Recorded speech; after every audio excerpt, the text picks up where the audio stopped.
Nakatakda ng ipaglagda sa mga kapwa senador ang partial committee report ng Senate Blue Ribbon Committee kaugnay pa rin sa maanumalyang flood control projects. Samantala, pagdedesisyonan na rin sa isasagawang pagdinig kung ipapasight in contempt ang mga inisyuhan ng show cause order kabilang si dating ako Bicol Party List Representative Zaldico.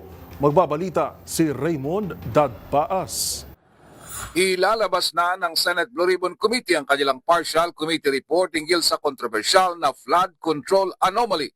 Ayon kay Senate President Pro Tempore Panfilo Ping Lacson, sisimulan ng ipaikot para palagdaan sa mga miyembro ng Senate Blue Ribbon Committee ang report kung hindi ngayon ay bukas.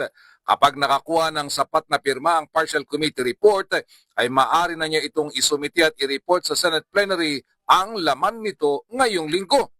Sabi ni Lacson, tatanggapin ang sinumang nais magpasok ng amendment sa kanilang report at habang magpapatuloy ang pagtalakay sa committee report sa plenary ay maaari din nilang isabay ang pagdaraos ng isa o dalawa pang hearing sa maanumalyang flood control project. Sa kanilang gagawing pagdinig ay magdedesisyon ang Senate Blue Ribbon Committee kung dapat ng tuluyang ipakontempt ang mga naunang inisyuhan ng show cause order dahil sa hindi pagsipot ng hearing kahit pa may subpina sa kanila. Kabilang dito si dating ako Bicol Party List Representative Zaldico na pinaniniwala ang nagtatago sa Europa.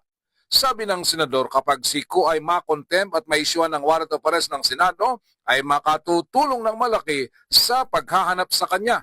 Lalo na at may kinakaharap na siyang kaso hinggil sa maanumalyang flood control project. Kasama niyang inisyuhan ng show cause order si retired Master Sergeant Orly Gutesa ng Philippine Marines, Commissioner Mario Lipana ng Commission on Audit, ang mga tao ni dating Congressman Zaldico na sina John Paul Estrada at Mark Texay at dating DPWH Region 5 Regional Director Virgilio Eduarte. Para sa MBC TV Network News, ito si Raymond Dadpaas ng DZRH, una sa Pilipinas, una sa Pilipino.